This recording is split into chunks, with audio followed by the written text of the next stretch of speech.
अन्धस्य ज्ञानाञ्जनशलाकय चक्षुर्मिलितं येन तस्मै श्रीगुरुवे नमः। नमः ॐ विष्णुपादाय कृष्णपृष्ठाय भूतले श्रीमते भक्तिवेदान्तस्वामिनिति नामिने।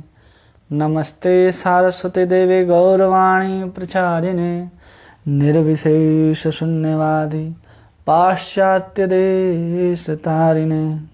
जय श्री कृष्ण चैतन्य प्रभु नित्यानंद श्री अद्वैत गदाधर श्रीवासादि गौर भक्तवृंद।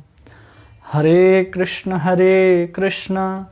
कृष्ण कृष्ण हरे हरे, हरे राम राम राम हरे हरे।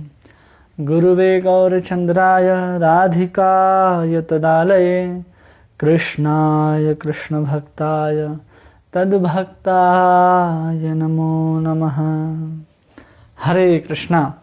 आप सभी का बहुत बहुत स्वागत है इस भगवत गीता कोर्स में, जिसमें हम लोग भगवान के द्वारा बताए गए तीसरे अध्याय के अंतर्गत कर्म योग को सीखने का प्रयास कर रहे हैं कि भगवान ने कर्म योग के बारे में क्या बताया है, जिसमें हम लोगों ने निष्काम कर्म योग को देख लिया था, जो 1 श्लोक से लेकर के 9 श्लोक तक है।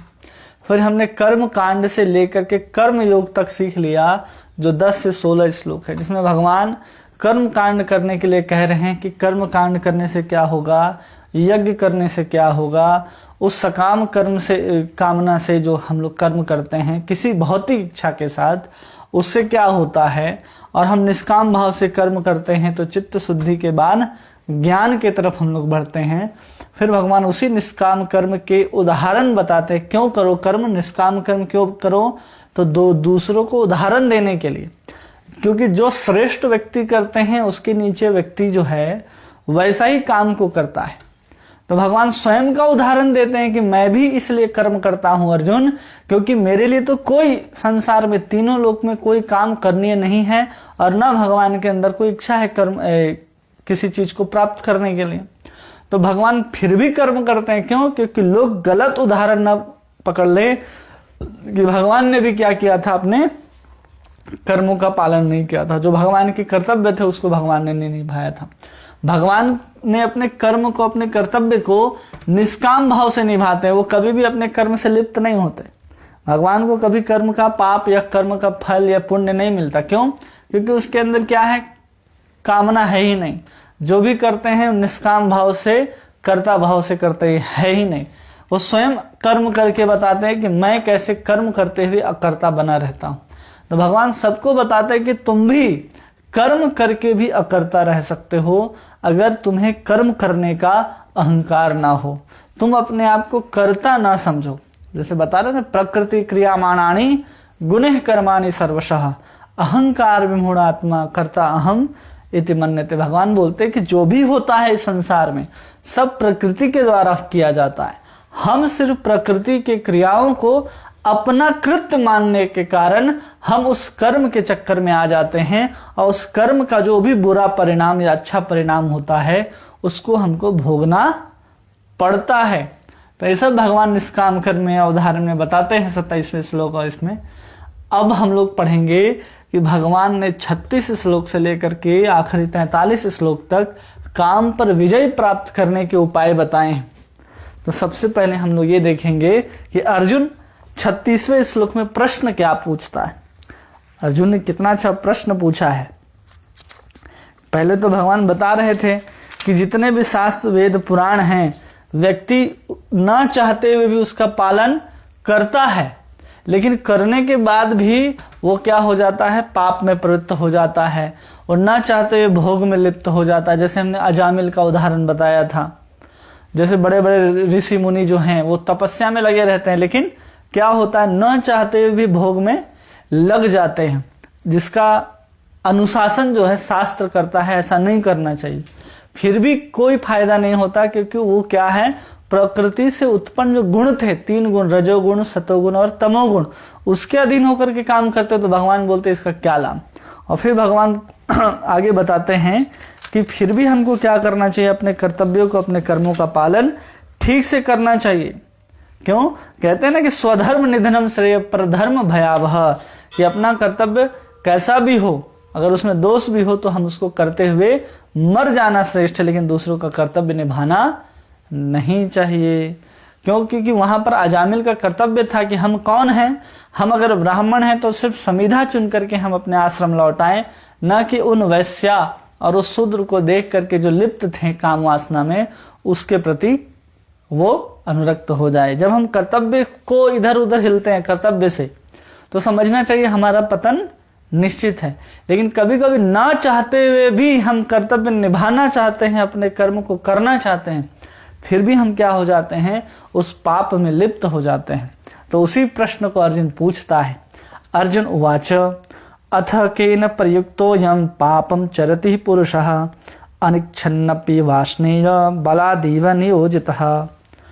अर्जुन ने कहा, हे वृष्णिवंशी, मनुष्य ना चाहते हुए भी पाप कर्मों के लिए प्रेरित क्यों होता है? ऐसा लगता है कि उसे बलपूर्वक उनमें लगाया जा रहा है। क्या कह रहे हैं अर्जुन भगवान से? कि ना चाहते हुए भी कोई भी पुरुष पाप कर्म में नियुक्त क्यों होता है। प्रश्न कितना अच्छा है कि हे अर्जुन, हे भगवान, और भगवान का नाम क्या ले रहे हैं यहां पर? वाष्णेय, वृष्णिवंशी बोलते हैं इसको, वाष्णेय नहीं वृष्णिवंशी। अर्जुन नाम ले रहे हैं भगवान का वृष्णिवंशी। तो वृष्णिवंशी मतलब भगवान से इतना करीब का संबंध बताना चाहते हैं कि हे वृष्णिवंशी, अर्थात वृष्णिवंशी कौन हो गए? तो वृष्णिवंशी में कौन कौन आते हैं? इस वृष्णिवंशी के अंदर आते हैं उग्रसेन, उग्रसेन, और उग्रसेन के जो पुत्र हैं वो कृष्ण हैं, और इनकी जो एक बहन है वो कौन है? इनकी बहन जो है उसका नाम है पृथा।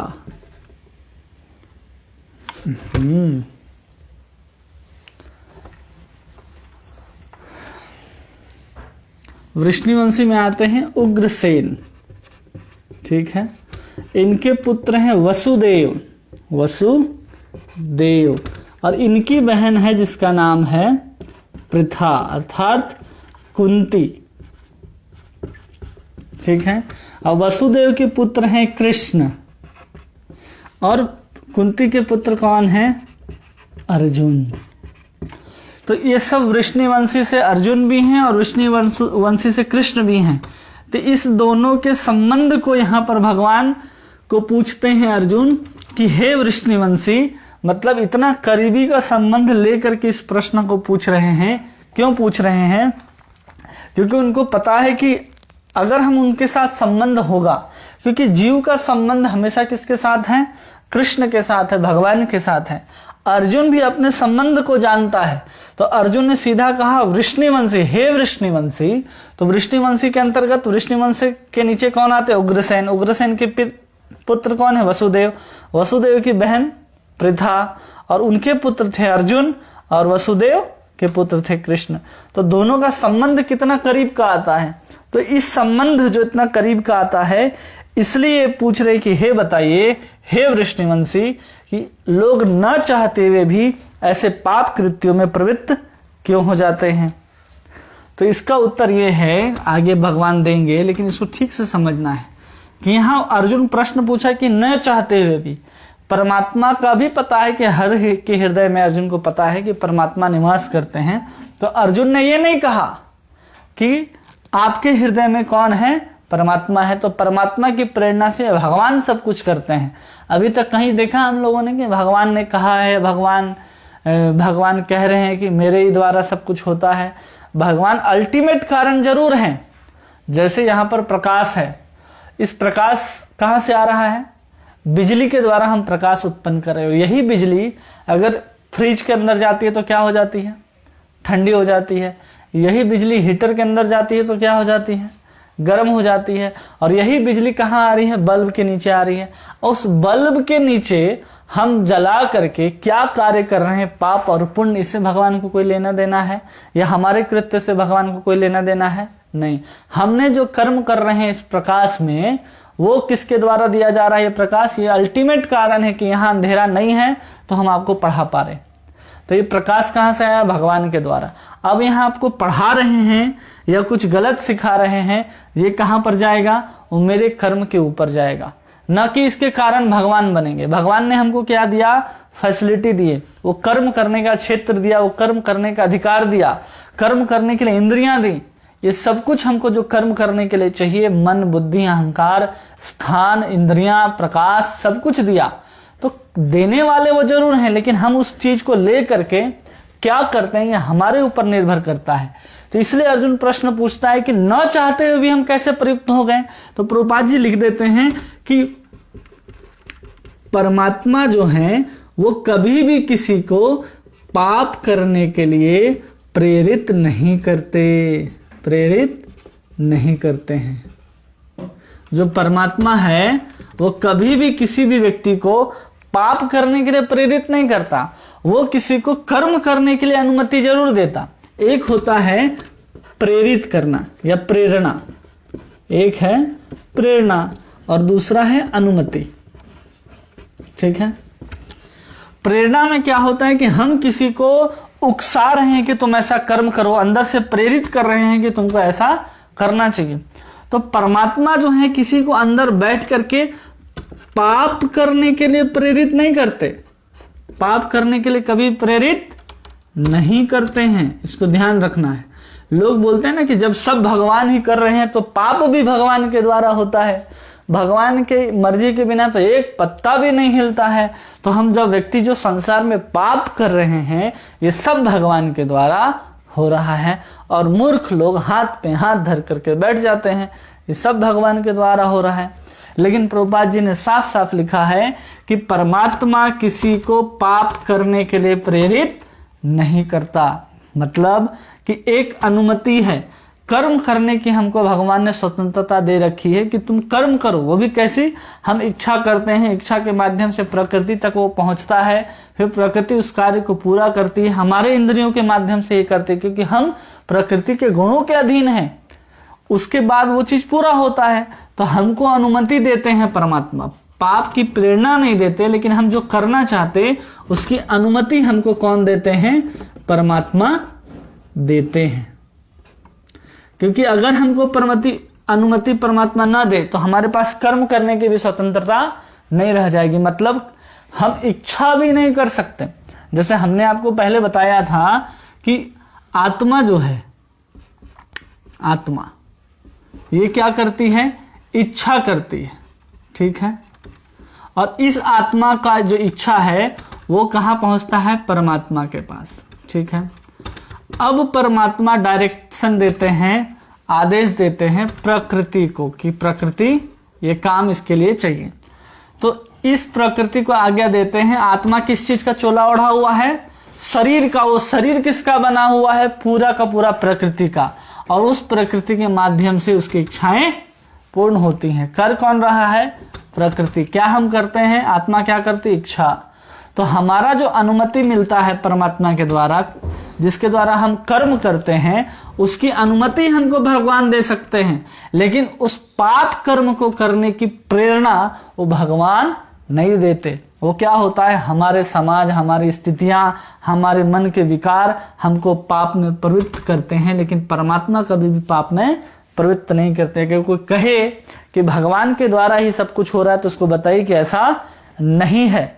भगवान अल्टीमेट कारण हो सकते हैं, लेकिन भगवान ने हमको कर्म करने की स्वतंत्रता दे रखी है और आपके कर्म के अनुसार ही भाग्य बनता है। तो ये समझ में आ गया कि हम हर बार दोष भगवान को नहीं दे सकते। अब भगवान बताएंगे कि ना चाहते हुए भी व्यक्ति पाप कर्मों में प्रवृत्त क्यों हो जाता है। श्री भगवान उवाच काम एषः क्रोध एषः रजोगुण समुद्भव महाशनो महापाप्मा विधे वैरिणम विध ए वैरिणम। श्री भगवान ने कहा, हे अर्जुन, इसका कारण रजोगुण के संपर्क से उत्पन्न काम है, जो बाद में क्रोध का रूप धारण करता है, जो इस संसार का सर्वभक्षी पापी शत्रु है। भगवान क्या कह रहे हैं अर्जुन से हे अर्जुन, इस संसार का सबसे बड़ा शत्रु क्या है? रजोगुण से उत्पन्न हुआ काम। ये दुनिया का सबसे बड़ा शत्रु है। और उसमें क्या कहते हैं? महाशनो, सबसे महत्वपूर्ण शब्द है उसमें महाशनो, महापापमा, मतलब जिसका पेट कभी ना भरता हो, जिसका पेट कभी ना भरता हो, कभी ना भरे। महाशनु मतलब ऐसा है, वैरी है, जिसका पेट कभी नहीं भरता। तो भगवान बता रहे जो काम है, काम उत्पन्न कहां से हुआ? तो काम उत्पन्न हो रहा है रजोगुण से। रजोगुण से क्या उत्पन्न हो रहा है? काम। इसको बड़ा लिखते हैं, ठीक है। रजोगुण से क्या उत्पन्न हुआ? भगवान बता रहे हैं कि इससे काम उत्पन्न हुआ, ठीक है। और काम के न पूरा होने के कारण क्या होता है? क्रोध उत्पन्न होता है। ये काम कहां से आ रहा है? रजोगुण से। तमोगुण से आता है क्रोध। मतलब रजोगुण बढ़ते बढ़ते क्या हो जाता है? तमोगुण हो जाता है। भगवान बता रहे हैं कि जब रजोगुण के संपर्क से काम ऐसा, क्रोध ऐसा, रजोगुण समुद्भव। उसके बाद भगवान बताते हैं कि रजोगुण से ही काम उत्पन्न होता है और काम से ही क्रोध उत्पन्न होता है। अब आपको पता है कि प्रकृति के 3 गुण होते हैं। एक रजोगुण हमको पता है, इसके पूर्व आता है सतोगुण और एक आता है तमोगुण। ये 3 गुण होते हैं। किसके गुण हैं ये सब? तो ये सब गुण हैं प्रकृति के। ये सब प्रकृति के गुण हैं 3 प्रकार के, सतोगुण, रजोगुण और तमोगुण। रजोगुण के संपर्क में जब व्यक्ति आता है तो उसके अंदर काम उत्पन्न होता है। ये काम क्या है? एक तो ये लस्ट के रूप में जाना जाता है कि क्या है? लस्ट है। और दूसरा कि भौतिक इच्छाएं और भौतिक कामनाओं को भी हम काम के नाम से जानते हैं। केवल विषय वासना ही नहीं, विषय भोग की वासना ही नहीं, हम संसार का कोई भी चीज को चाहें वो सब क्या है? काम है। लेकिन भगवान यहां जिस काम की बात कर रहे हैं वो मुख्यतः लस्ट है। ये लस्ट जब व्यक्ति के अंदर अधिक होता है वही व्यक्ति ज्यादा क्रोध करता है। संसार में काम और संसार में क्रोध ये सबसे ज्यादा क्यों है? क्योंकि आज का समाज सबसे ज्यादा क्या हो गया है? कामी हो गया है। आज के समाज में हम जो कुछ देखते हैं, या तो सोशल मीडिया हो या फिर सामने बाजार में लगे हुए पोस्टर्स हों, वो सब क्या करते हैं? आपके अंदर के काम को बढ़ाते हैं। जैसे जैसे काम बढ़ता जाएगा आपके अंदर की जो क्रोध है, क्रोध करने की प्रवृत्ति है वो बढ़ती जाएगी। क्यों? क्योंकि आपका काम जो है वो पूरा नहीं होता। आप उस लस्ट को कभी सेटिस्फाई नहीं कर सकते। क्यों? वो महाशनु है जिसका पेट कभी भी भरा नहीं जा सकता। विधि ऐन वैरिणम, और ये क्या है? सबसे बड़ा शत्रु है। किसका? सभी जीवात्माओं का ये सबसे बड़ा शत्रु है। दुनिया का सबसे बड़ा शत्रु कहा जाता है किसको? काम को। इसलिए एक काम उत्पन्न होता है। अब इसके पूरा अगर पीछे बैकग्राउंड में चले और पूरा आगे तक चले तो इसको ऐसे समझिए कि जीवात्मा जो होता है वो सबसे पहले भगवान के शुद्ध चिन्मय स्वरूप में अपने आनंद में रहता है। कौन? जीवात्मा। हम सब कौन है? आत्मा है, ठीक है। आत्मा, ठीक है। यही आत्मा जब शरीर को धारण करता है, मतलब ये शरीर, ये आत्मा क्या ले रहा है? 5 प्रकार के, मतलब पृथ्वी जल अग्नि वायु आकाश के बनने वाला जीव, ठीक है। मतलब ये शरीर धारण कर लिया, ठीक है। आत्मा ने शरीर धारण किया। आत्मा ने शरीर धारण किया तो अब इसको क्या कहते हैं? जीव कहते हैं। क्या कहते हैं इसको? जीव कहते हैं, या फिर इसको देही कहते हैं। देही। जब आत्मा ने शरीर को धारण किया, ठीक है। ये आत्मा शरीर को धारण क्यों करता है? क्योंकि हर आत्मा के पास एक अपनी स्वतंत्रता है। आत्मा के पास क्या है? स्वतंत्रता है। ठीक है। जब आत्मा अपनी स्वतंत्रता का दुरुपयोग कर लेता है, क्या किया इसने? अपने स्वतंत्रता का दुरुपयोग। जैसे ही उसने दुरुपयोग किया तो ये क्या चाहता है कि हम अपने इंद्रियों का भोग करें। क्या चाहता है? अपनी इंद्रियों का भोग। ठीक, स्वतंत्रता का क्या किया इसने? दुरुपयोग कर लिया। और उस दुरुपयोग के कारण ये स्वयं के इंद्रियों को सुख पहुंचाना चाहता है, स्वयं इंद्रियों का भोग। जब वो स्वयं के इंद्रियों का भोग चाहने लगता है तो वही जीवात्मा शरीर के अंदर प्रवेश करके जीव हो जाता है। क्या हो जाता है? जीव। ये इंद्रियों का भोग चाहता है। अब ये भोग कैसे करेगा? आत्मा को अगर भोग करना है तो उसको भौतिक इंद्रियां चाहिए, क्योंकि भोग कहां करेगा? इस भौतिक संसार में। तो उसको शरीर के माध्यम से भौतिक इंद्रियां दे दी जाती हैं, भौतिक इंद्रियां मिलती हैं। किसको? जीवात्मा को। मतलब शरीर मिल गया। और फिर ये शरीर लेकर के कहां आएगा? या शरीर ही जो है वो क्या है? एक तरह से प्रकृति ही है, या फिर वो भौतिक इंद्रियों को लेकर के प्रकृति में ही आया। इसको ऐसे समझिए, कहां आ गया वो? प्रकृति में। कौन सी प्रकृति है? तो ये भौतिक प्रकृति के अंतर्गत आया। कौन? ये आत्मा। अपनी स्वतंत्रता का दुरुपयोग करके उसको स्वयं के इंद्रिय भोग की इच्छा उत्पन्न हो गई। क्यों? क्योंकि उसने दुरुपयोग किया स्वतंत्रता का, और फिर उसको भौतिक इंद्रियां प्राप्त हुई प्रकृति के अंतर्गत।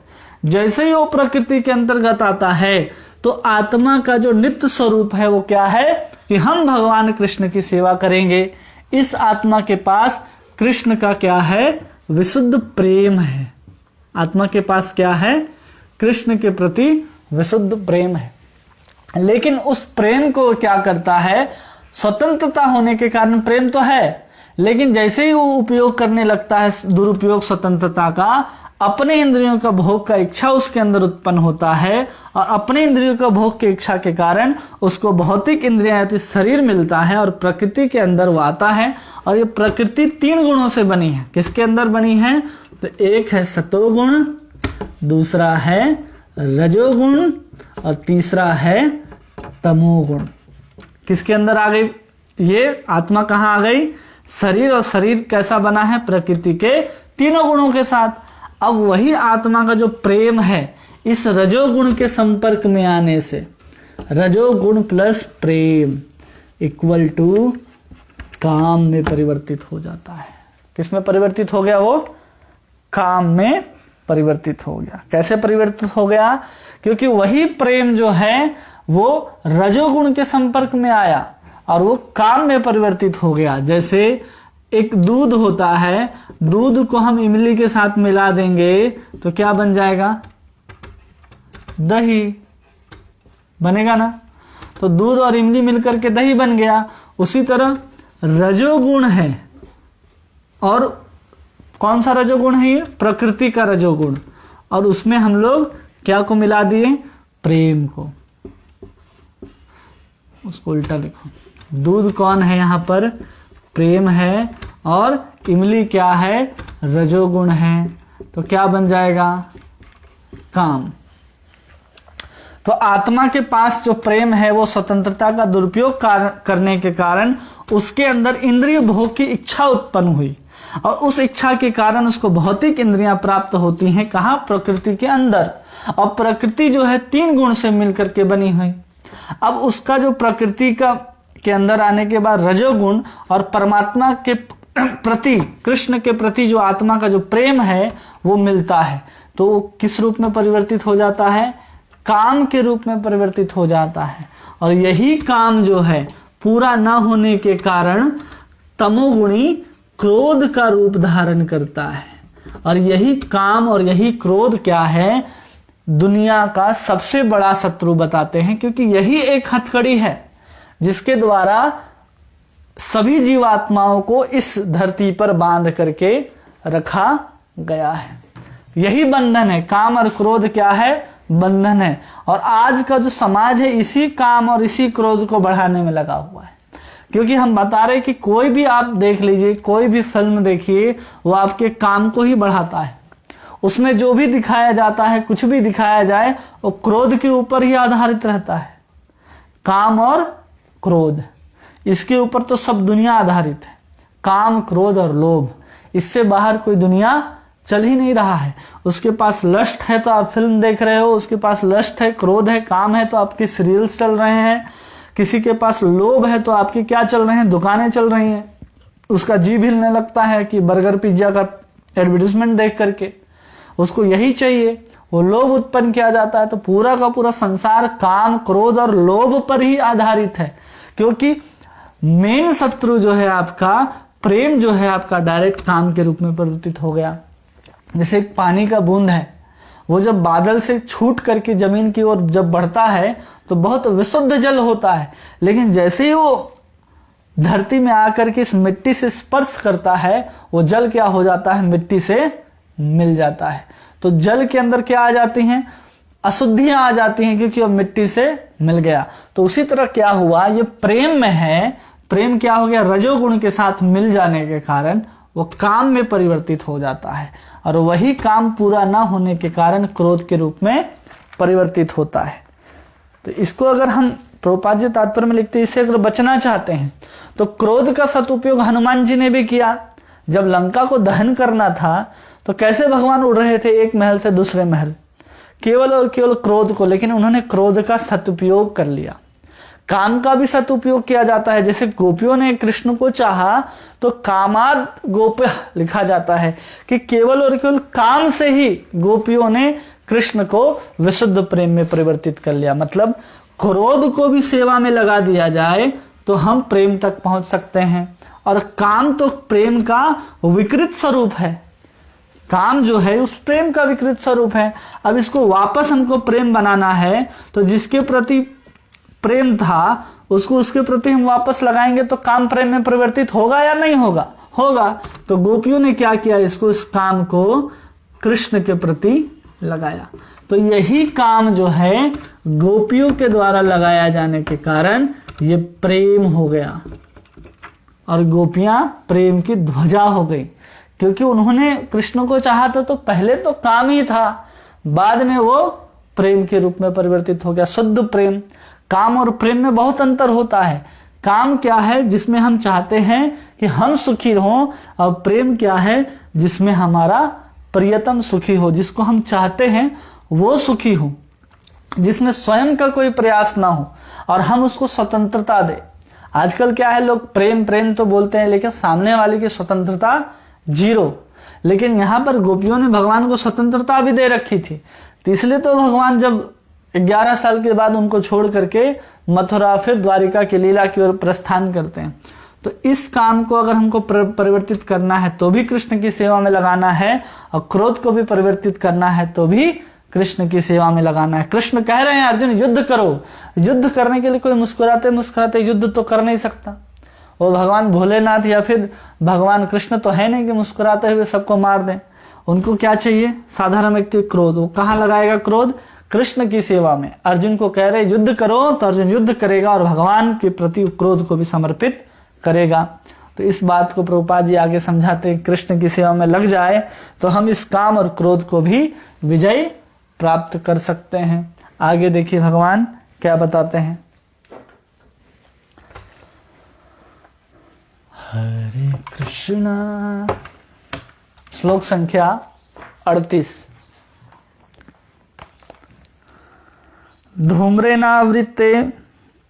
धूम्रेणावृत्ते वाहि यथा आदर्श मलेन च, यथा उल्बेन आवृत्तः गर्भ तथा तेन इदम आवृतम। भगवान कह रहे हैं कि ये काम और क्रोध कैसे रहते हैं और काम कहाँ रहते हैं और कैसे ढका रहता है। तो बता रहे हैं जिस प्रकार अग्नि धुएं से, दर्पण धूल से तथा भ्रूण गर्भाशय से आवृत रहता है, उसी प्रकार जीवात्मा काम के विभिन्न मात्राओं में आवृत रहता है। भगवान ने क्या बात कही 38वें श्लोक में कि कौन कैसे आवृत रहता है, तो काम की विभिन्न मात्राओं के अनुसार आवृत रहता है। सबसे पहले भगवान ने कहा भगवान क्या कह रहे हैं कि सबसे पहले आवृत्त कैसे है? तो आग जैसे धुएं से आवृत रहता है। आग जो है वो किससे आवृत रहता है? धुआं से। ठीक है, भगवान ने पहली बात कही। फिर भगवान क्या कह रहे हैं कि फिर दर्पण धूल से, जैसे ये दर्पण है, ठीक है, ये दर्पण किससे आवृत हो गया है? धूल से। और फिर भगवान तीसरी बात कह रहे हैं कि जैसे गर्भाशय है, गर्भाशय, ये गर्भाशय से आवृत क्या रहता है? भ्रूण जो है वो आवृत रहता है। भ्रूण क्या रहता है? आवृत रहता है। तो भगवान बता रहे कि 3 प्रकार से आवृत रहता है। कौन? मतलब काम। भगवान का कहने का अर्थ क्या है कि जिस प्रकार अग्नि धुएं से आवृत रहता है, दर्पण धूल से आवृत रहता है और भ्रूण गर्भाशय आवृत रहता है, उसी प्रकार जीवात्मा काम के विभिन्न मात्राओं से आवृत रहता है। कौन आवृत हो गया यहां पर? जीवात्मा आवृत है। किससे? काम से आवृत है। अब इसको समझिए कि यहां पर भगवान आग को आवृत किए, मतलब कौन है ये? आग और धुआं का तात्पर्य है कि मनुष्य। क्या है? मनुष्य। मनुष्य ऐसे ही आवृत रहता, इतने ही जितना मात्रा में आग जो है धुएं से आवृत रहता है। कभी आप देखें कहीं आग जल रहा है और उसके साथ धुएं भी निकल रहे हैं, तो आग कम निकलता है और धुआं कहीं कहीं ज्यादा निकलता है, या पूरा का पूरा आग भी नहीं निकलता। तो यहाँ ढका हुआ का बात है, मतलब आग तो है अंदर, लेकिन धुआं के द्वारा वो आग दिख नहीं रहा है। तो मनुष्य के अंदर जो प्रेम है या मनुष्य का जो ये सब कुछ है वो किससे ढका हुआ है? इस धुआं से। तो उतना ही मात्रा में ढका हुआ है जीव का। अंदर तो आग लगी है लेकिन धुआं पूरी तरह से ढक नहीं पाया है। आग है इसलिए धुआं है। तो मनुष्य के अंदर क्या होता है? काम जो है उसी मात्रा में ढक पाता है जितना आग और धुआं। और फिर दर्पण और धूल। जब दर्पण और धूल की बात कर रहे हैं भगवान, तो उसका अर्थ है पशु पक्षी। पशु पक्षी की जो चेतना होती है वो कितनी मात्रा में ढकी होती है? वो भी तो जीव है, उसके अंदर भी कामनाएं वासनाएं सब कुछ हैं। तो कैसे ढकी होती हैं? जैसे दर्पण में धूल। दर्पण से अगर धूल आवृत रहे तो आप दर्पण में अपना चेहरा नहीं देख पाएंगे। तो उसी तरह कितना भी ज्ञान का बात अगर पशु पक्षी को आप समझाइएगा तो उसको समझ में आने वाला नहीं है। कुछ भी समझाइएगा उसको समझ में आने वाला नहीं है। और फिर कह रहे हैं भ्रूण गर्भाशय से। तो भ्रूण जो होता है वो जब गर्भाशय से ढका रहता है तो हिल भी नहीं पाता, वो हिल नहीं पाता। इसका अर्थ क्या है कि यहां पर भगवान पेड़ पौधे की बात कर रहे हैं। किसकी बात कर रहे हैं भगवान? पेड़ पौधे की। मतलब पेड़ पौधे के अंदर भी काम है, लेकिन उनका काम इतना ज्यादा है कि इतना ढक रखा है कि वो चल भी नहीं सकते। अब पशु पक्षी का काम देखिए क्या है कि वो भी जीवात्माएं हैं, लेकिन धूल है। क्या जमा है? धूल। दर्पण से धूल हटा दिया जाए तो आसानी से उनको समझ में आएगा कि हम कौन है, हमारा ज्ञान क्या है। हम भी उसको प्रवचन देंगे कि तुम शरीर नहीं हो, आत्मा हो। पशु पक्षी सुनेगा। अब हम पेड़ पौधे को बोले कि बाबू तुम पेड़ नहीं हो, तुमने पिछले जन्म में बहुत ऐसा काम किया, तुम आजीवन नंगे ही घूमते रहे, इसलिए तुम आज पेड़ बन के खड़े हो। उसको बात समझ में आएगा? नहीं। अब यहाँ भालू, इसको बोलेंगे तुम क्या करते थे? दिन में भी सोते थे, रात में भी सोते थे, इसलिए तुम क्या बन गए? भालू। समझ में आएगा? नहीं। लेकिन मनुष्य एक ऐसा जानवर है जिसको ये बात समझ में आएगा कि हम जीव हैं, लेकिन हम आवृत्त किससे हैं? काम से। कितनी मात्रा में? तो जैसे आग धुआं से घिरा रहता है, मतलब आग है, मतलब ये क्या है? विकसित है। अब समझिए 5 प्रकार की चेतनाएं होती हैं। कितने प्रकार की? 5 प्रकार की। तो सबसे पहले हम लिखते हैं आच्छादित चेतना। क्या होती है? आच्छादित। अगर दिखाई ना दे तो हम जो बोल रहे हैं उसको सुनते जाए। आच्छादित चेतना। इससे श्रेष्ठ क्या होती है? मुकुलित चेतना। मुकुलित चेतना, ठीक है। और इससे श्रेष्ठ क्या होती है? आच्छादित चेतना, विकसित चेतना, मुकुलित चेतना, और उससे श्रेष्ठ चेतना सकुचित चेतना। ये बहुत छोटा हो गया, नहीं दिख रहा। ये तो समझ में आया ना? इसको हम मिटाते हैं, इसमें बड़ा बड़ा लिखते हैं।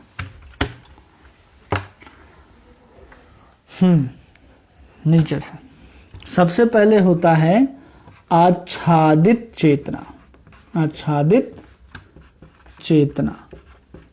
फिर होता है संकुचित चेतना, संकुचित चेतना। फिर होते हैं मुकुलित चेतना, मुकुलित चेतना। और फिर होते हैं विकसित चेतना, विकसित। और फिर होते हैं पूर्ण विकसित, पूर्ण विकसित, पूर्ण विकसित चेतना। ये 5 प्रकार की चेतनाएं होती हैं। अब भगवान जो बात कर रहे हैं वो मुकुलित, संकुचित और आच्छादित चेतना की बात कर रहे हैं। मुकुलित चेतना वैसे मनुष्य जिनको ज्ञान सुन करके समझ सकते हैं, लेकिन अभी तक वो पूर्ण विकसित नहीं हो सकते। क्यों? तो वो मनुष्य जो अभी तक क्या है? सांसारिक भोग विलास में लगे हैं, भोग विलास में, भोग विलासी मानव, ठीक है। ये कौन हो गए? मुकुलित चेतना वाले। साधारण जीव जो हमें संसार में दिखाई दे रहा है वो मुकुलित चेतना में है, विकसित चेतना नहीं है। हम कहते हैं कि हमारा देश बहुत विकसित हो रहा है, भगवान बोल रहे हैं कि तुम अभी मुकुलित हो, विकसित नहीं हो। फिर भगवान बताते हैं कि संकुचित चेतना वाले कौन है? तो भगवान कह दिए कि पशु पक्षी है, और फिर पेड़ पौधे, ठीक है। भगवान ने बात की मुकुलित चेतना वाले। ये कैसे आवृत्त हैं? तो ये आवृत्त हैं आग और धुआं, ठीक है। आग आवृत्त है किसके द्वारा? धुएं के द्वारा। यहां आवृत्त है दर्पण, मतलब शीशा, किसके द्वारा? धूल के द्वारा। यहां पर आवृत्त है भूर्ण, किसके द्वारा? गर्भाशय के द्वारा, ठीक है। अब भगवान बता रहे हैं कि ये अगर हम इसको सुनाए, ये मानव है, ये शरीर इसको प्राप्त हुआ है मानव का, इस जानवर को, तो ये क्या चीज में लगा हुआ है? भोग और विलास में लगा हुआ है। क्यों लगा हुआ है? रजोगुण से उत्पन्न हुआ जो काम है व्यक्ति को भोग विलास में लगा करके रखता है। रजोगुण व्यक्ति जो है वो हमेशा भोग की तरफ ही भागेगा। तो उसको कैसा ढका हुआ है? सब कुछ जानता है कि हमको कैसे भोग करना है, वो सबसे श्रेष्ठ तरीका से जानता है, और अपने नए नए तरीके से हम कैसे भोग कर सकते हैं उसका उपाय जो ढूंढता है वो मानव है। जो मुकुलित चेतना वाला है वो क्या करता है? कैसे सोना है? पहले क्या होता था? एक खाट लगाया, उसके ऊपर चद्दर कंबल डाली और सो गए। अब क्या चाहिए? अब डनलप के बहुत सुंदर गद्दे चाहिए, तब जाकर के हमको नींद आएगा।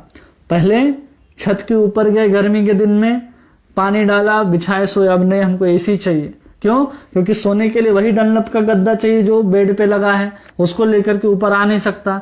तो उसके लिए क्या बनाया मानव ने? एसी बनाया। खाने के लिए क्या चाहिए इसको? अच्छे अच्छे स्वादिष्ट चीज चाहिए। तो स्वादिष्ट पहले भी बनते थे, लेकिन उस स्वाद को क्या करना है सबको देने के चक्कर में उसने फार्मिंग शुरू की, जिसमें उसने खाद बीज डाल करके सब बर्बाद करना शुरू किया। भोग करना चाहता है लेकिन वो सही से कर नहीं पाता। तो उसका जो चेतना है वो आवृत्त कैसा है? आग धुएं से है।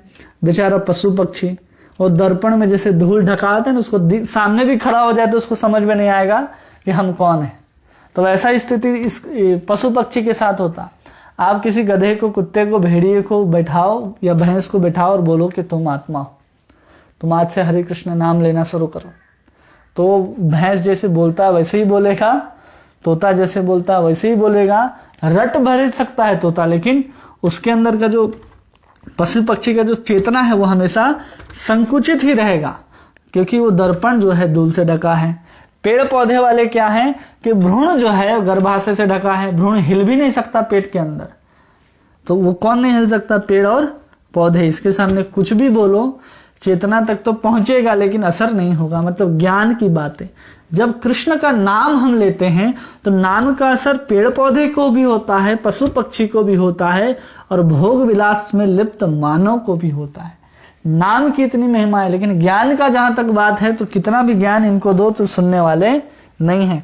और विकसित चेतना में वैसे व्यक्ति हैं जो अब भोग विलास में लगे हुए थे, लेकिन अब धीरे धीरे क्या कर रहे हैं, अपने आप को कृष्ण की सेवा में लगा रहे हैं। कौन है वो? साधक जन हैं जो क्या कर रहे हैं, कृष्ण की भजन कर रहे हैं, कृष्ण का नाम गा रहे हैं। वो कौन हो गए? विकसित लोग हो गए। और यही साधक जब सिद्ध अवस्था को प्राप्त हो जाता है, उसको पता चल जाता है कि हम ये शरीर नहीं आत्मा है, वो सिद्ध हो गया है, और उसका जो साधन है मतलब कृष्ण के साथ अपने संबंध को जान गया है, उसके बाद वो क्या कर रहा है, इस संसार में विचर रहा है। ऐसे लोग क्या कहे जाते हैं? पूर्ण विकसित कहे जाते हैं। इसलिए हमको क्या बनना है? पूर्ण विकसित तक पहुंचना है। अपने चेतना को जो ढकी हुई है उसको वहां तक और ढके हुए नहीं रखना है। और यही कहते हैं, किंतु अतः अज्ञान का प्रतीक है ये। काम जो है किसका प्रतीक है बता रहे हैं? ये काम जो है जिससे ढका हुआ, ये सब क्या है? काम है। और ये काम किसका स्वरूप है? अज्ञान का स्वरूप है। और यह ज्ञान कब बनता है? जो हम पहले बता रहे थे, जो आत्मा है वो जैसे ही इंद्र स्वतंत्रता का दुरुपयोग करता है वो अज्ञान में आ जाता है। जैसे शरीर मिल रहा है मतलब वो अज्ञान में आ गया, क्योंकि बिना अज्ञान में आए हुए व्यक्ति वो कार्य को कर ही नहीं सकता। अब इसको समझिए कि अज्ञान क्या हुआ, ये तो समझ में आ गया सबको। काम को अज्ञान, प्रभुपाद जी इसी तात्पर्य में लिख रहे हैं। वो कैसे लिख रहे हैं? क्योंकि काम है, काम इक्वल टू अज्ञान, ठीक है। हम आत्मा है मतलब आत्मा क्या है? ज्ञान में है। आत्मा जो है ज्ञान में है, लेकिन वो अज्ञान में परिवर्तित कैसे हो गया? जब वो स्वयं भोग की इच्छा किया, और वही भोग का इच्छा कब करेगा वो? जब वो रजोगुण में आ गया, और रजोगुण से उत्पन्न हुआ काम। और वो काम क्या है? अज्ञान का स्वरूप है। क्योंकि काम का अंधा व्यक्ति ये भी नहीं देखता कि हम क्या कर रहे हैं, कहां पर खड़े हैं। तो इस सब को प्रभुपाद जी यहाँ पर बताते हैं, क्योंकि वो समझने में पूर्ण तरह क्या होता है?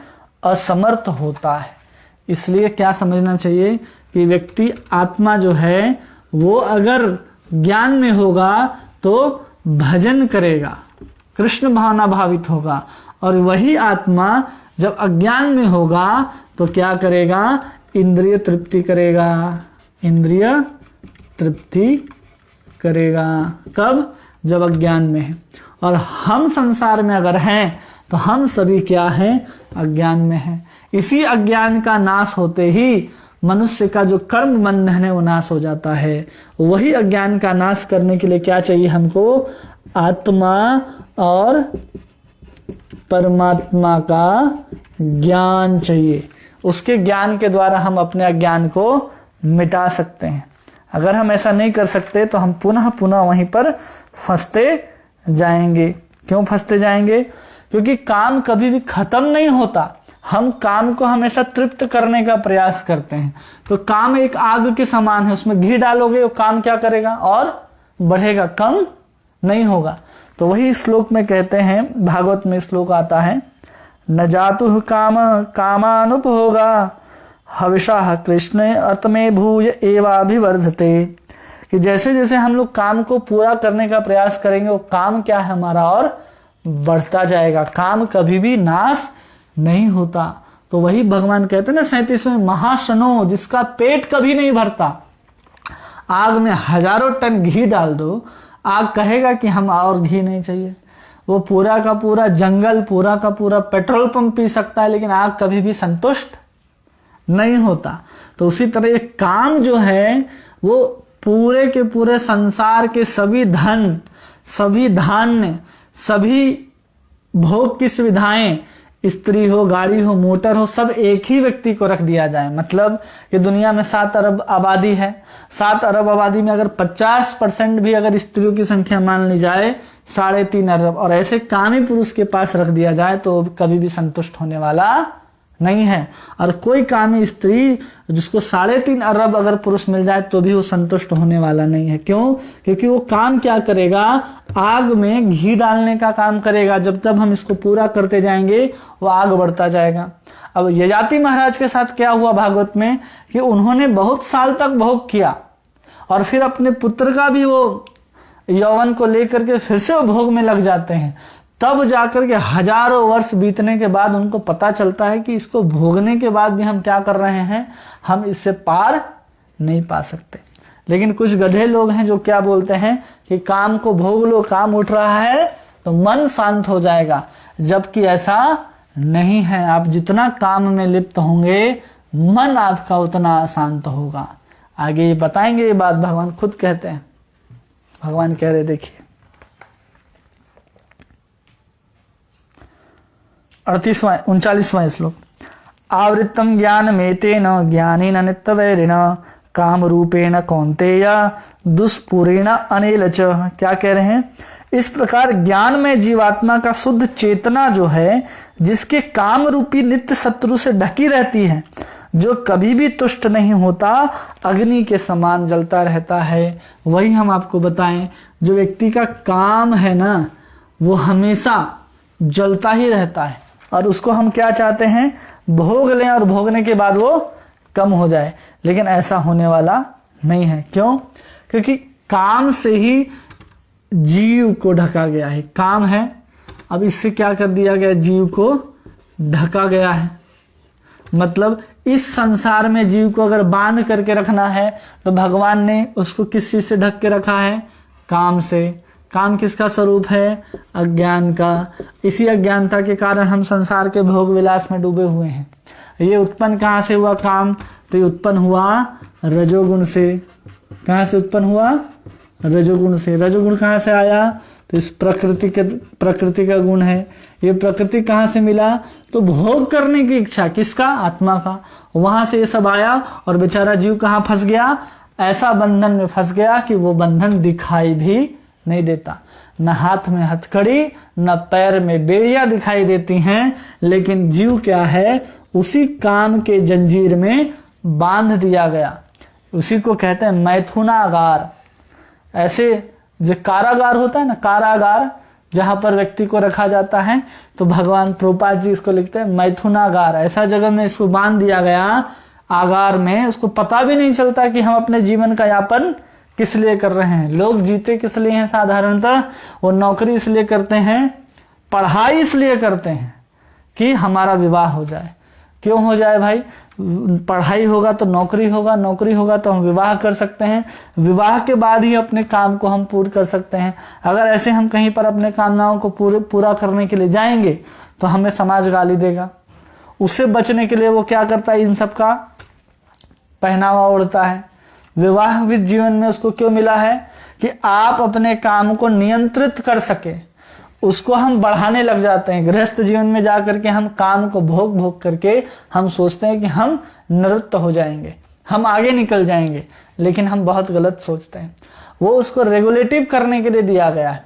जैसे सरकार क्या करती है कि शराब का दुकान पूर्णतः बंद नहीं करती, वो कहीं ना कहीं चालू रखती है, क्योंकि लोग कहाँ जाएंगे। पूर्णतः बंद कर दिया जाए तो अधिक उत्पाद हो सकता है, इसलिए उसको रेगुलेटिव करने के लिए, उसको अपने हिसाब से धीरे धीरे चलाने के लिए कुछ आदेश दिए गए हैं।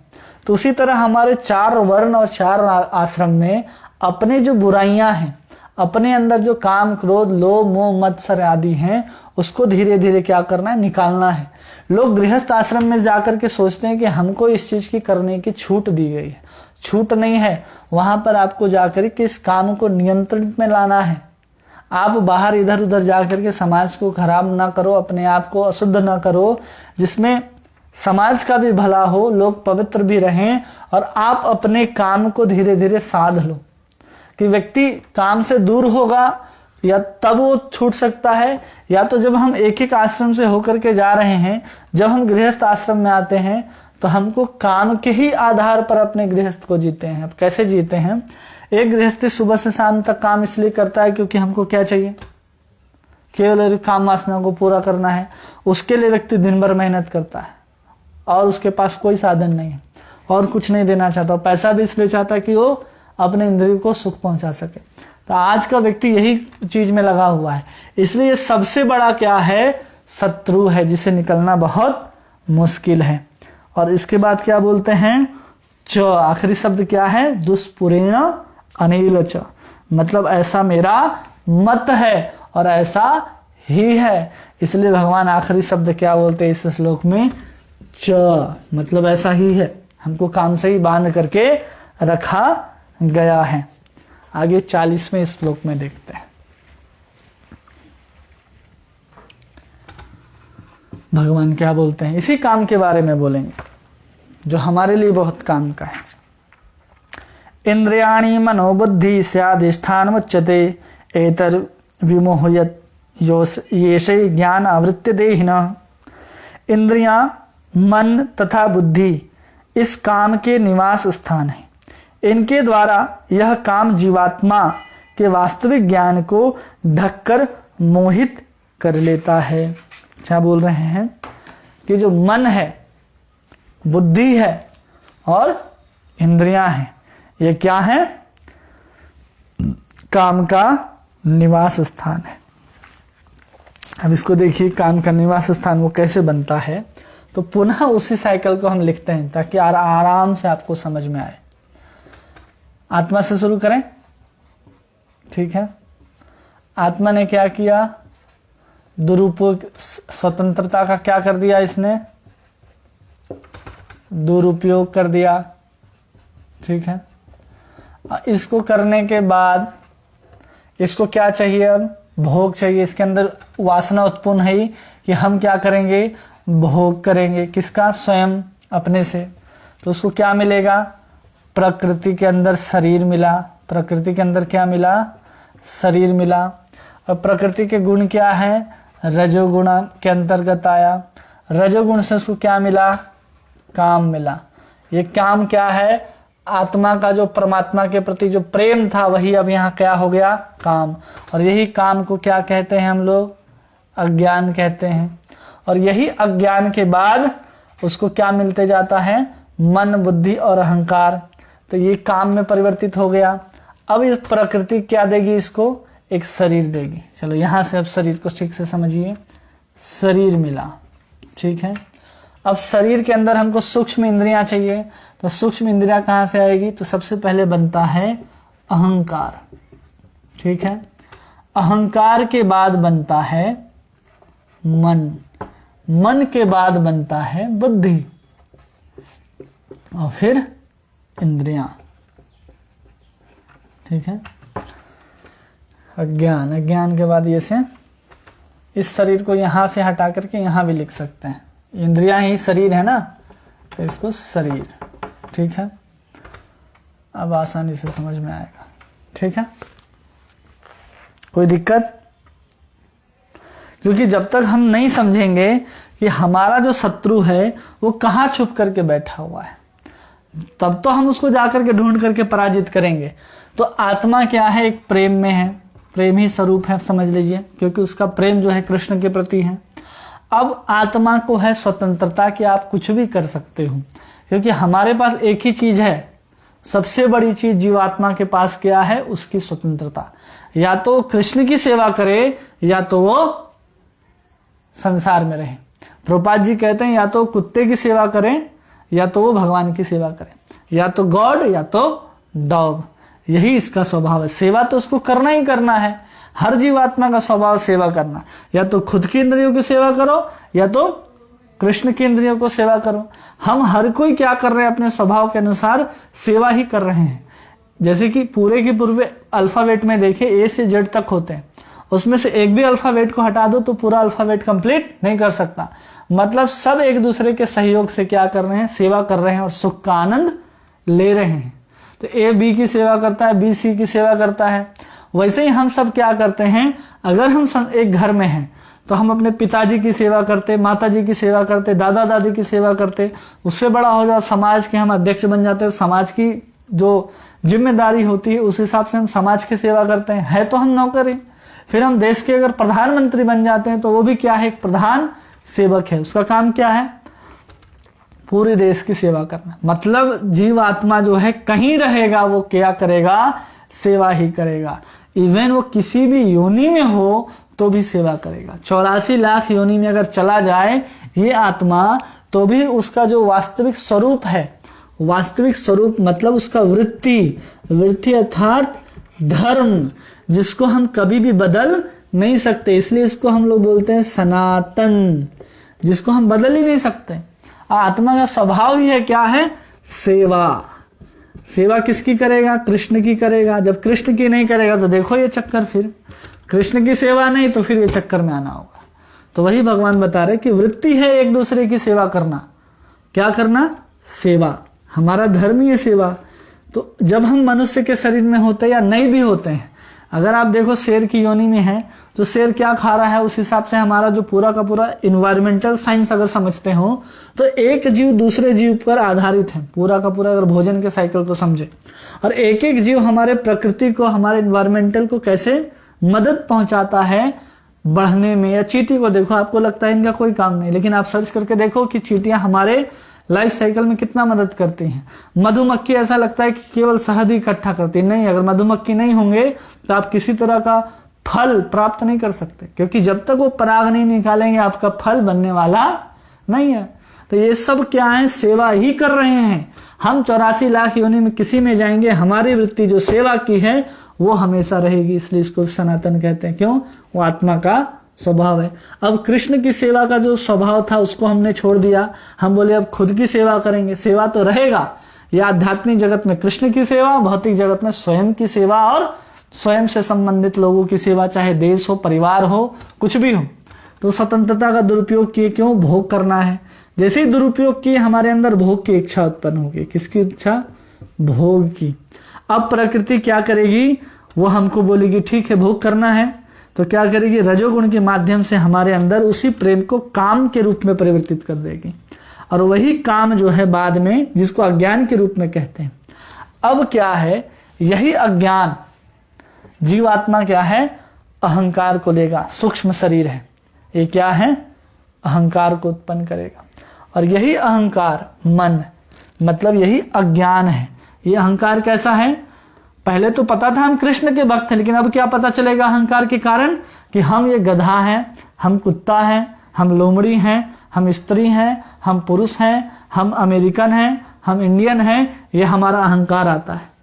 उस अहंकार के आधार पर ही हमारा मन क्या है, उस शरीर को चलाता है, और उसके बाद ही हमारी बुद्धि काम करती है।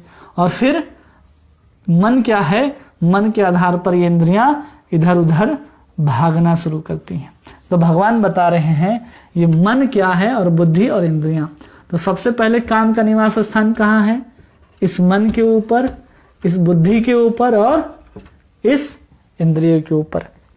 अहंकार के ऊपर काम नहीं है, क्योंकि अहंकार, मन और बुद्धि को देखा जाए, अगर आपको ये समझ में नहीं आता है कि मन और बुद्धि क्या है, तो अहंकार मतलब हमारी आइडेंटिटी। मन जहां पर संकल्प विकल्प होते हों, क्या मन होता है कि हम ये चीज को करना चाहिए या नहीं करना चाहिए, जहां मन सोचता है, अनुभव करता है, थिंकिंग, विलिंग एंड फीलिंग। मन क्या करता है, सोचता है क्या करना है क्या नहीं करना, थिंकिंग, विलिंग और फीलिंग, अनुभव करता है। मन क्या करता है, निश्चय करता है कि हमको ये करना है या नहीं करना है। और फिर इंद्रियां क्या है, उस चीज को करना शुरू करती हैं। मतलब एक ही चीज है, मन बुद्धि अहंकार को अगर समझना है आपको, तो हमारा अहंकार ही समझ लीजिए। क्या है, पहले अहंकार ये चीज है, ये क्या है, अहंकार। अब इसको हम लोग 3 भाग में बांट देते हैं, ठीक है, 4 भाग में। कई लोग चित्त भी बोलते हैं ना, मन बुद्धि चित्त और अहंकार। तो इसको हम लोग 3 भाग में बांट दिए, ठीक है। अब ये जो भाग है ये अहंकार है, ठीक है, और ये क्या हो गया, मन, ये क्या हो गया, बुद्धि। तो मन बुद्धि अहंकार जो है एक ही जैसा काम करता है, एक ही चीज है, एक ही प्लेटफॉर्म है, लेकिन उसके कार्य के अनुसार हम उसको बांट देते हैं। जैसे हम एक बड़ा सा खेत ले और डिसाइड करे कि यहाँ फूल लगाएंगे, यहाँ सब्जी लगाएंगे, यहाँ गार्डनिंग करेंगे, यहाँ तालाब होगा, तो एक ही प्लॉट को हम अलग अलग हिस्से में बांटते हैं। तो उसी प्रकार जो हमारा जो इच्छा है, आत्मा का स्वभाव क्या है? इच्छा करना। वो कहाँ परिवर्तित हुआ? भोग के रूप में। और फिर काम, अब काम उसको अज्ञान के रूप में ढका, तो पूरे के पूरे जो उसका चित्त क्षेत्र है, व्यक्ति का जो स्वभाव है, जो चेतना है, क्या है ये? पूरा का पूरा चेतना है। वो चेतना को ही कैसे बांट दिया जाता है? अहंकार, मन और बुद्धि के रूप में। अब अहंकार का एक हिस्सा अहंकार हुआ, जिसमें व्यक्ति अपने आप को निर्धारित करता है कि मैं कौन हूं। फिर मन, जहां पर व्यक्ति सोचता है, अनुभव करता है और कार्य करता है। और बुद्धि, जहां से व्यक्ति निश्चय करता है। और फिर इसी के नीचे क्या है? वो पांचों इंद्रियां हैं। पांचों इंद्रियां काम करती हैं। तो हिस्सा क्या है? वो पूरा का पूरा एक ही चेतना का ये अलग अलग पार्ट है। चेतना वही है, उसी चेतना में कोई अहंकार का काम करता है, उसी चेतना में कोई बुद्धि का काम करता है, उसी चेतना में कोई मन का, उसी चेतना में कोई अहंकार का। इसलिए जब व्यक्ति शरीर को छोड़ता है तो चेतना ही क्या है? एक शरीर से दूसरे शरीर तक जाती है। और इसी को शुद्ध करना है। चेतना को, चेतना को क्या करना है? शुद्ध करना है। चेतो दर्पण मार्जनम भव महादावाग्नि निर्वापणम। तो इसी चेतना को शुद्ध करना है। क्यों? क्योंकि यही मन और बुद्धि में कौन बैठा हुआ है? काम रूपी अज्ञान बैठा हुआ है। इसी का हमको क्या करना है? मार्जन करना है। उसी को भगवान बोल रहे कि देखो तुम्हारा शत्रु कहाँ बैठा है? तो मन के ऊपर बैठा है, बुद्धि के ऊपर बैठा है और इंद्रियों के ऊपर बैठा है। अब उसको जीतना है तो क्या करना होगा? तो कलयुग केवल एक ही उपाय है कि केवल हरे कृष्ण कृष्ण कृष्ण हरे हरे, हरे राम राम राम हरे हरे। मन भी नियंत्रण में, भगवान का भोग से इंद्रियां भी नियंत्रण में। और बुद्धि, जब बुद्धि कब शुद्ध होगी? आहार शुद्ध हो, सत्व शुद्ध हो, सत्व शुद्ध हो, ध्रुवा स्मृति। काम किसका है? बुद्धि का, निश्चय करने का। वो कैसे निश्चय करती? स्मृति के कारण। भगवान कहते हैं ना कि बुद्धि नाशो प्रणश्यति। तो बुद्धि का हमको धीरे धीरे शुद्ध हो जाएगी और मन भी शुद्ध हो जाएगा। फिर अहंकार भी शुद्ध हो जाएगा कि हम कौन हैं? कृष्ण के भक्त हैं। तो ज्ञान क्या हो जाएगा? अज्ञान के रूप में परिवर्तित हो जाएगा। जब काम प्रेम के रूप में परिवर्तित हो जाएगा तो ये प्रकृति भौतिक न रह करके आध्यात्मिक हो जाएगी। यहाँ भोग की इच्छा न रह करके कृष्ण की सेवा की इच्छा हो जाएगी। ये स्वतंत्रता का दुरुपयोग नहीं, सदुपयोग होगा और आत्मा अपने वास्तविक चीज प्रेम में पहुंच जाएगी और कृष्ण की सेवा करने लगेगी। इसलिए समझ गए चेतना है क्या? चेतना वो चीज है जैसे बल्ब है, बल्ब के चारों तरफ प्रकाश फैलता है, वो चीज है चेतना। वो चेतना क्या है? सब साफ सुथरा एक सरफेस है, उसमें धूल जम गया। जैसे भगवान उदाहरण दिए दर्पण का, दर्पण के ऊपर धूल जमना, और धूल ही क्या है? चेतना को दूषित करता है। चेतना, अगर इसको, इस दर्पण को चेतना समझ लो, किसी साफ शीशे को जिसमें हम अपने रोज श्रृंगार करते हैं अपने देह का, तो उस दर्पण को चेतना समझ लो। अब वो चेतना में क्या हुआ है? धूल मिट्टी जमा हो गया है। वो धूल मिट्टी क्या है? मन बुद्धि अहंकार है। वो क्या कर रहा है? उसमें मन बुद्धि अहंकार के ऊपर काम आकर के बैठ गए हैं। तो जब हम इस काम को यहां से हटा देंगे, मतलब यही चीजों को हम कृष्ण की सेवा में लगा देंगे, तो हम धीरे धीरे वापस जा सकते हैं। ये ऐसे जो उतर के आए हैं, हम ऐसे वापस जा सकते हैं। हमको ऐसे ही जाना है। हम सोचते हैं कि हम यहाँ से स्वर्ग जाएंगे, फिर वहां से ब्रह्मलोक जाएंगे, फिर यहाँ से वो विरजा नदी पार करेंगे, वैकुंठ जाएंगे, वैकुंठ के बाद साकेत, साकेत के बाद उधर अयोध्या, अयोध्या के बाद पुरुषोत्तम क्षेत्र, फिर वहां से द्वारिका, मथुरा और फिर गोलोक में प्रवेश कर जाएंगे। यही आपका है। पहले इधर से क्रॉस इधर कीजिए, फिर हम उस गोलोक को जा सकते हैं। हम अभी यहाँ पर बैठे हैं और हम बात कर रहे हैं वहां की। हमको धीरे धीरे क्या करना है? अपने अहंकार को, अज्ञान को मिटाते हुए हमको स्वयं की भोग इच्छा को मिटाना है। या तो हम अपने आप को पहले ही आत्मा समझ ले कि हम आत्मा हैं और अपना शरीर का सदुपयोग करते जाएं, तो ये भी क्या हो जाएंगे? अपने आप शुद्ध हो जाएंगे।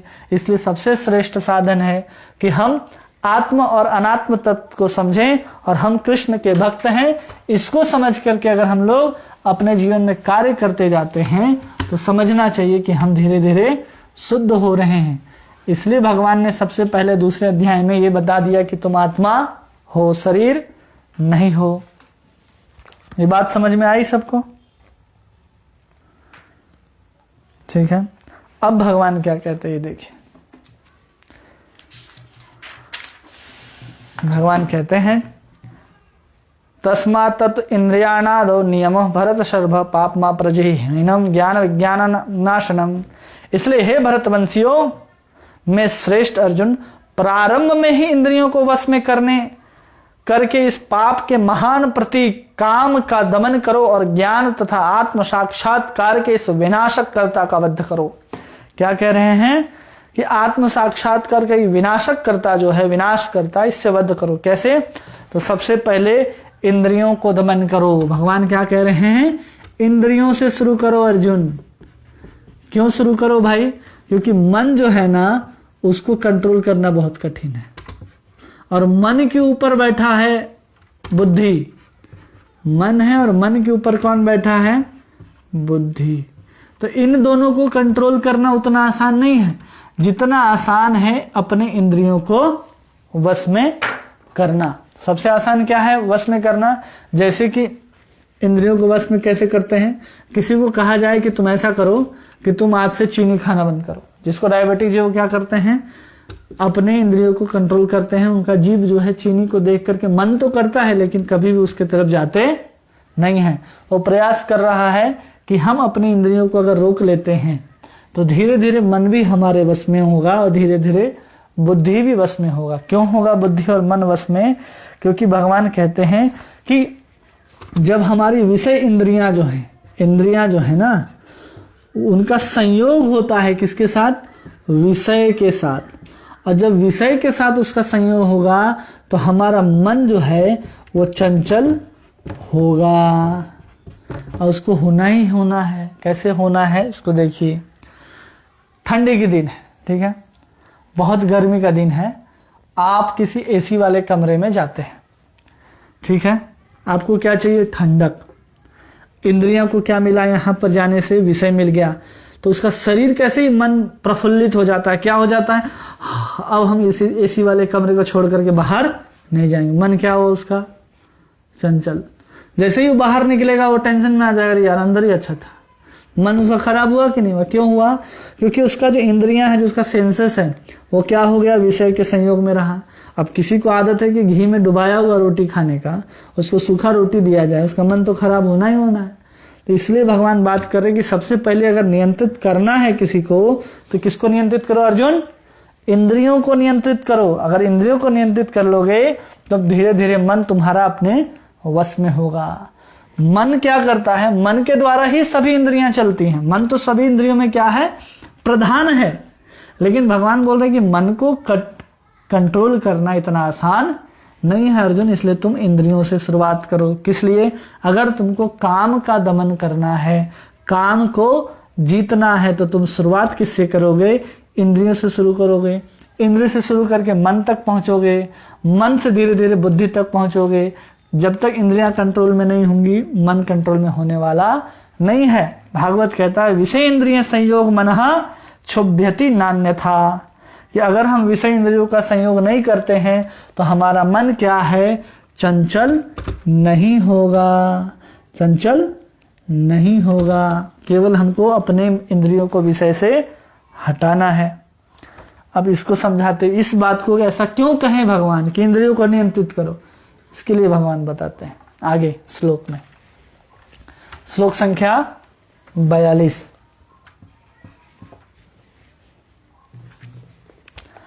इंद्रियाणि पराण्याहु इंद्रिभ्यो परमः मनः मनसस्तु परा बुद्ध्यो बुद्धे परस्तस्तु सः। कर्म इंद्रिया जड़ पदार्थ की अपेक्षा श्रेष्ठ हैं और मन इंद्रियों से बढ़कर है। बुद्धि मन के से भी उच्च है और वह आत्मा बुद्धि से भी बढ़कर है। क्या कह रहे हैं? उससे भी बढ़कर है। भगवान कह रहे हैं कि पदार्थ मतलब भौतिक पदार्थ, भौतिक पदार्थ जो हैं अर्जुन क्या है? ये भौतिक पदार्थ से श्रेष्ठ क्या है? कर्म इंद्रियां, जिससे हम कर्म करते हैं, वो सब इंद्रियां क्या है, इस पदार्थ से श्रेष्ठ हैं, क्योंकि इसमें चेतना नहीं है, इसमें चेतना है, क्योंकि आत्मा के कारण ही चेतना है, लेकिन कर्म इंद्रिय के अंदर चेतना है। और इसके अंदर चेतना कहाँ से आती है, तो मन देता है।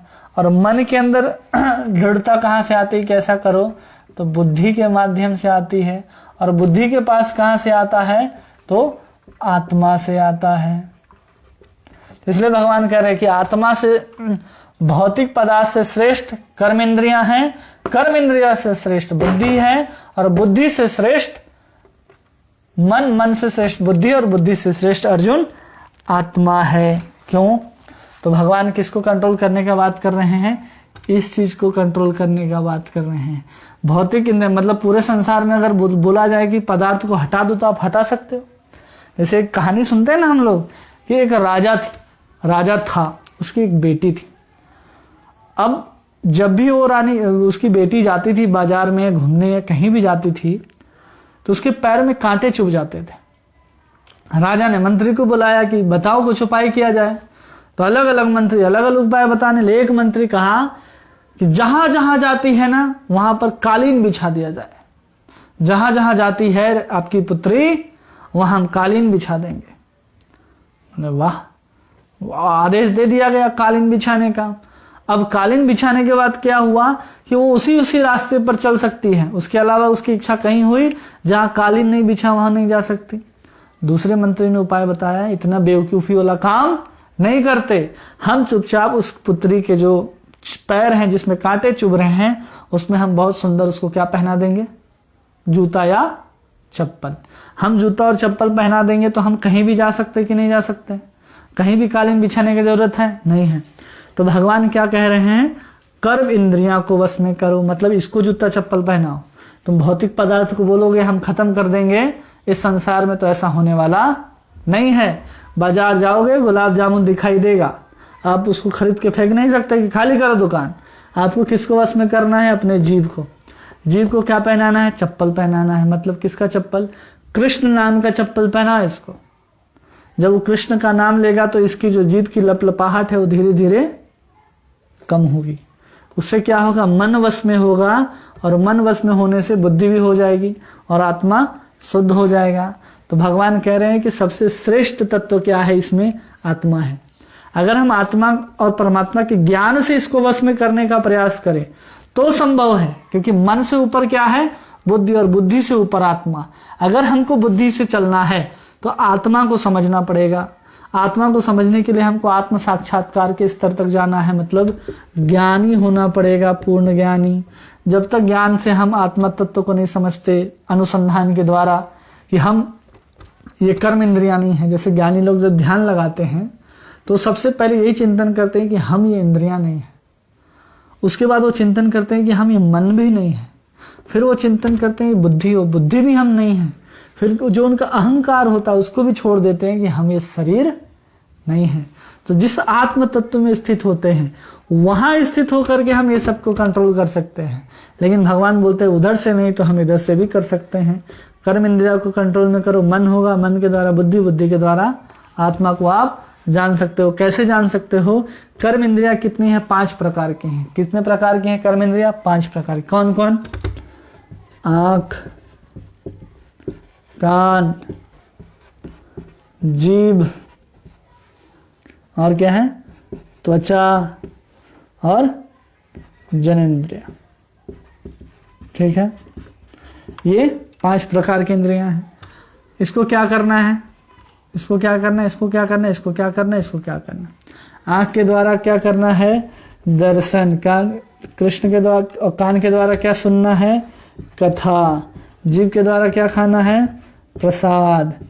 त्वचा के साथ हमको क्या करना है, केवल और केवल कृष्ण भक्त के जो भक्त हैं उनसे स्पर्श होने मात्र से हमको अनंत जन्म की जो पाप राशि है कट जाती है। हमको जो निर्माल्य प्राप्त होता है उनका स्पर्श हमको अपने शरीर के साथ करना है। जनन इंद्रिय के साथ क्या कर सकते हैं, हम इसको नियंत्रित कर सकते हैं।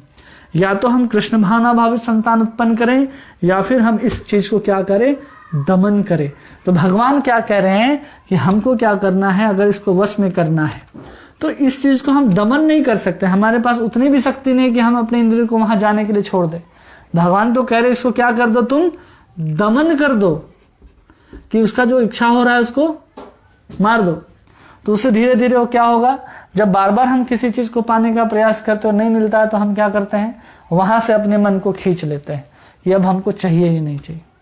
जैसे आप कहीं जाओ, किसी होटल में आप एक बार जाओ, वो आपको बहुत स्वादिष्ट खाना दो, तो दोबारा आपका मन करेगा वहां जाएं, हम उस होटल में खाएं।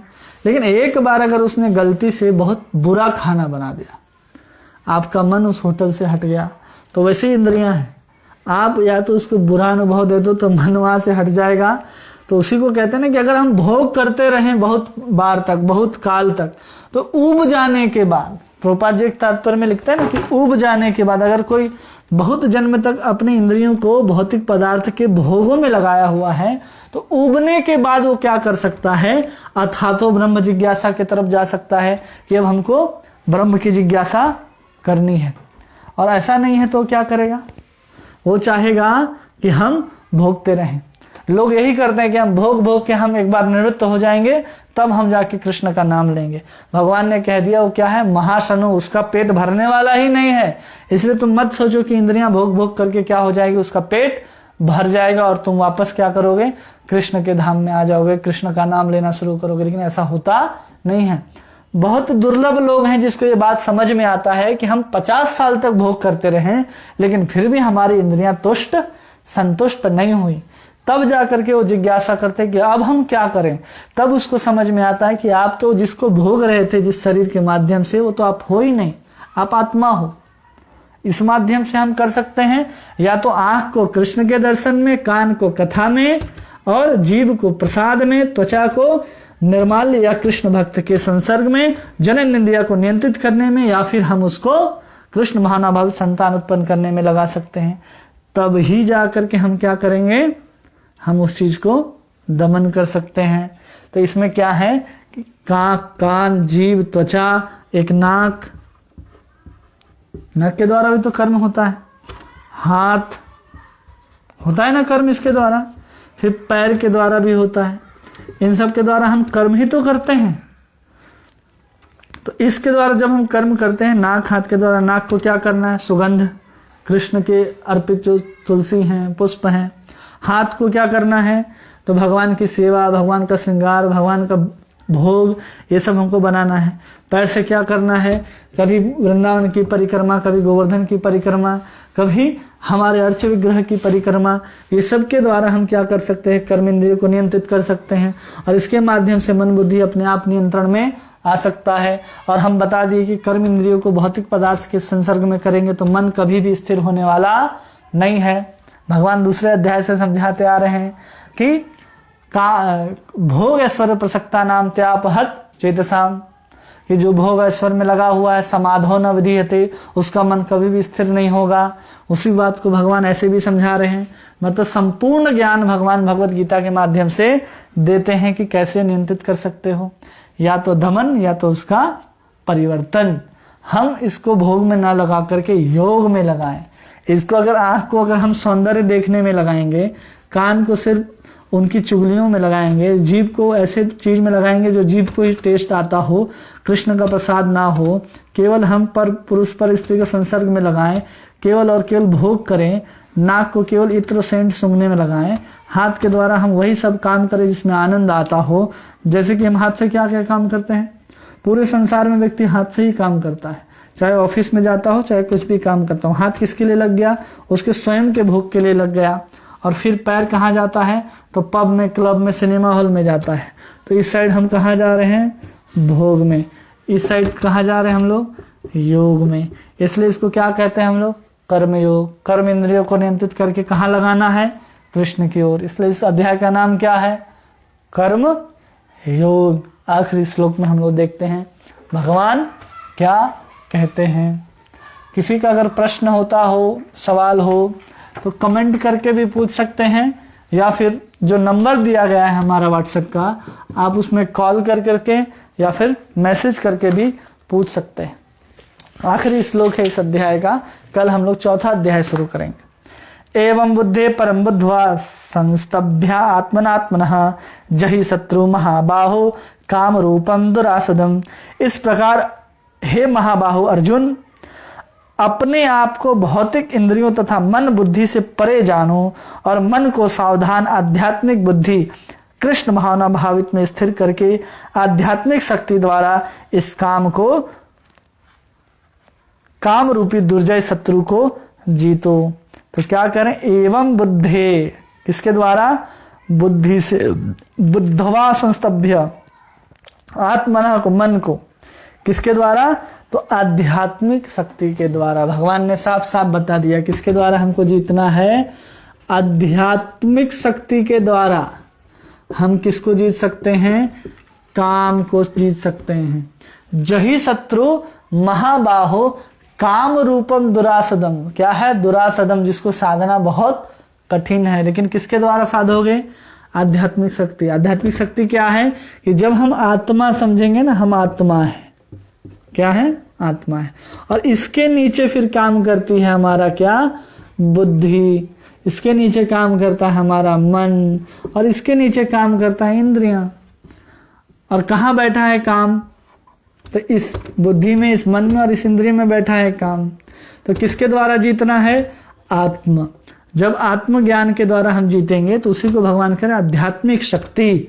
आध्यात्मिक शक्ति क्या है? सिर्फ और सिर्फ हम नाम कीर्तन करें और कृष्ण प्रसाद खाएं, कृष्ण कथा सुने, धाम गमन करें और अर्चो विग्रह की सेवा करें। इस 5 साधनों के द्वारा हम आध्यात्मिक शक्ति को बढ़ा सकते हैं। जब हम इस आध्यात्मिक शक्ति को बढ़ा लेंगे तो ये काम जहां जहां बैठा है वहां से निकल जाएगा। जैसे ही निकलेगा तो इस आत्मा के बाद, एक बुद्धि के बाद एक चीज आता है अहंकार, कि हम ये शरीर नहीं, हम भगवान के नित्यदास हैं। जब हमारा वास्तविक अहंकार, मिथ्या अहंकार के नाश के बाद वास्तविक अहंकार की जागृति होगी, आत्म तत्व में आएंगे, फिर हम कृष्ण के तक पहुंच जाएंगे। इसलिए आध्यात्मिक शक्ति को हमें बढ़ाना है तो कृष्ण का नाम, कृष्ण की कथा, कृष्ण प्रसाद और मथुरा गमन, और फिर अर्च विग्रह की सेवा और भक्तों का संग, ये करना बहुत आवश्यक है। इसके अलावा कुछ आवश्यक नहीं है। 5 चीज: नाम, कथा, धाम, अर्च विग्रह की सेवा और भक्तों का संग, जिसके माध्यम से आध्यात्मिक शक्ति बढ़ेगी। और इसी आध्यात्मिक शक्ति को बढ़ाने की बात भगवान कहते हैं कि जही शत्रु महाबाहु, किसके द्वारा? आध्यात्मिक शक्ति के द्वारा तुम इसको क्या कर सकते हो? जीत सकते हो। इसलिए हमें आध्यात्मिक शक्ति को बढ़ाना है। कोई बोले कि हम जिम जाएंगे, कहाँ जाएंगे? जिम। और जिम जाने के बाद हमारी जो इंद्रियां हैं ना बहुत मजबूत हो जाएंगी, फिर हमारी इंद्रियां भोग नहीं करेंगी। जो जिम जाते हैं उनकी इंद्रियां इतनी मजबूत हो जाती है कि उनको प्रोटीन खाने के लिए भी दूसरे जानवर को मार करके खाना पड़ता है, और कहते हैं कि हम जिम जा करके क्या कर रहे हैं? अपने इंद्रियों को मजबूत कर रहे हैं। अंडा, दूध और क्या क्या अलग से चाहिए उनको, प्रोटीन, तब जाकर के उनकी इंद्रियां मजबूत होती हैं जिम के अंदर। लेकिन भगवान कहते हैं जिम जाने से इंद्रियां मजबूत नहीं होती। आध्यात्मिक शक्ति को बढ़ाओगे तो तुम इंद्रियों को क्या करोगे? अपने वश में कर लोगे। और आखिरी बात कि इस इंद्रिय विषय को, क्या है? विषय, जो हम लोग भोगते हैं ना, विषय। और विषय किसके द्वारा भोगा जाता है? तो इंद्रियों के द्वारा भोगा जाता है। और इंद्रियों को क्या कहा जाता है? सांप। क्या कहा जाता है? सांप। ये सांप कैसा है? अगर हम विषय के पास जाते हैं सांप के साथ, तो ये सांप क्या करेगा? हमको डस लेगा। क्यों? इसके पास दांत है। किसका दांत है? तो जहर का दांत है।